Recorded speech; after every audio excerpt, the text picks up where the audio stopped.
In today's corporate culture, major PR firms promote crisis management as a necessary business expense. Whenever something bad happens to a corporation, often its first move is not to deal with the actual problem, but to manage the negative perception caused by that problem. The Tylenol scare in 1982 is a textbook example of how to control damage to a corporate image. News reports that people were dying from Tylenol laced with cyanide prompted Johnson & Johnson to get involved with minimizing the fallout. They handled this basically through candor and kind of understated assurance that they would take care of the problem. Now, it's a different matter where the company is definitely at fault and the consequences are catastrophic. 1 year after the Exxon Valdez unleashed the biggest oil spill ever in the U.S., what have we learned? The Exxon Valdez, that event which occurred in 1989, is something that the public relations industry has looked at, and out of that event has come a little formula that the experts use, which is risk equals hazard plus outrage. The risk they're talking about managing isn't the risk to public health or the environment. The risk is to the corporate bottom line and the corporate image. In this case, Exxon, in the wake of that oil spill, because Exxon's image was devastated. Exxon did all the wrong things, and the public became outraged at Exxon.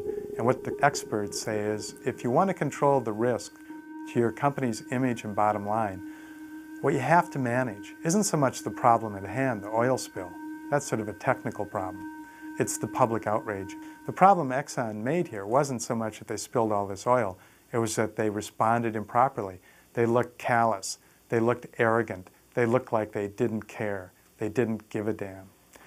What they should have done, some experts have said, is the CEO of Exxon should have flown as quickly as possible to Valdez, Alaska, and should have been photographed holding an oil-soaked seabird as part of the effort to clean up these seabirds, crying into the camera, apologizing profusely, and explaining how stunned, hurt, chastened, and changed Exxon was. What corporate America learned from both the success of the Tylenol case and the failure of the Exxon Valdez debacle is the necessity of short-term damage control to protect profits from negative publicity. But they also learned that it is not enough simply to respond to crisis, that the most effective PR would prevent the crisis from occurring in the first place, and that long-term preemptive planning was necessary. The response of the food industry to the Alar scare of the late 1980s is a classic example of this preemptive strategy.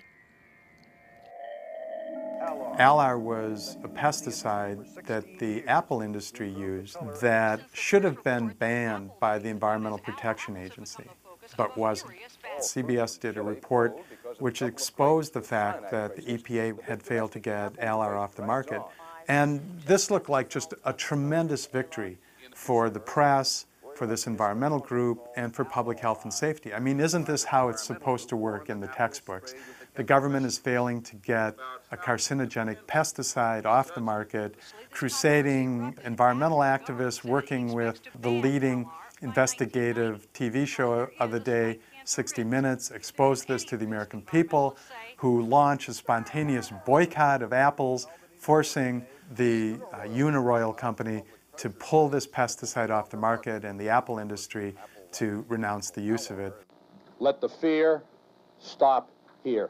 Well, unfortunately, what looked like a victory for environmentalists and a victory for public health has become just the opposite. The lesson that Alar taught the food industry is that free speech, when exercised by citizens and public health advocates, is dangerous. Consequently, they moved to enact legislation at the state level to make sure it would not happen again. Lobbying on behalf of the apple industry, the American Council on Science and Health sought to bypass the First Amendment by getting food disparagement laws on the books in most of the Farm Belt states. This legislation stipulates that anyone can be taken to court for publicly criticizing food products. Well, these laws sat on the books until April of 1996, when Oprah Winfrey decided to have a TV program on mad cow risks in the U.S. 100,000 cows per year in the United States are fine at night, dead in the morning. The majority of those cows are rounded up, ground up, fed back to other cows. If only one of them has mad cow disease, has the potential to infect thousands. Remember, today, the United States, 14% of all cows by volume are ground up, turned into feed, and fed back to other animals. A month later, Oprah Winfrey was sued by millionaire cattle feedlot owners in Texas under the Texas Food Disparagement Act. Oprah Winfrey is heading for a showdown in a Texas courtroom Tuesday. Winfrey is being sued because of something she said on her highly successful talk show. This was like a shot across the bow of the U.S. media, and the message was simple. Look, if you do like Oprah did, and you publicize the issue of mad cow risks in the U.S. and how the government is failing to protect us from this disease, you may end up dragged into court, forced to spend millions of dollars on legal fees and years of your life fending off a lawsuit brought under food disparagement laws. These lawsuits dragged on for 5 years, and while she won her court case, the Texas food disparagement law remained intact.